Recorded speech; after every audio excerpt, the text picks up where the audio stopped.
নমস্কার, সপনাবিক নিউজ নেটওয়ার্কে স্বাগত। অপরাধীদের খুব সহজে পরাস্ত করতে ও এলাকায় কড়া নজরদারি চালাতে এবার বারাসত জেলা পুলিশের হাতে এলো অত্যাধুনিক যন্ত্র।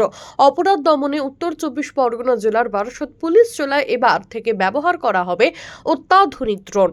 যে কোনো বড় ভিড় বা জমায়েত হঠাতে এবার লাঠি হাতে পুলিশ নয়, শর্ট রেঞ্জ টিয়ার সেল অথবা লং রেঞ্জ টিয়ার সেল ফাটাতে সক্ষম এই ড্রোন। কোনো জায়গায় অশান্তির পরিবেশ তৈরি হলে সেখানে কতজন মানুষের জমায়েত রয়েছে তা খুব সহজেই এই ড্রোনের মাধ্যমে এবার থেকে রেকি করতে পারবেন বারাসত পুলিশ জেলার প্রশাসনিক আধিকারিকেরা। এদিন অত্যাধুনিক ড্রোনটি হাতে পাওয়ার পর বারাসত বিদ্যাসাগর ক্রীড়াঙ্গনে তারই প্রশিক্ষণ দেওয়া হলো বারাসত জেলা পুলিশের আধিকারিকদের। উপস্থিত ছিলেন বারাসত জেলা পুলিশের সুপার, অতিরিক্ত পুলিশ সুপার, এসডিপিও বারাসত। এছাড়া উপস্থিত ছিলেন বারাসত থানার ভারপ্রাপ্ত আধিকারিক, মধ্যমগ্রাম থানার ভারপ্রাপ্ত আধিকারিক সহ বারাসত জেলা পুলিশের একাধিক পুলিশ আধিকারিক। জয় হিন্দ।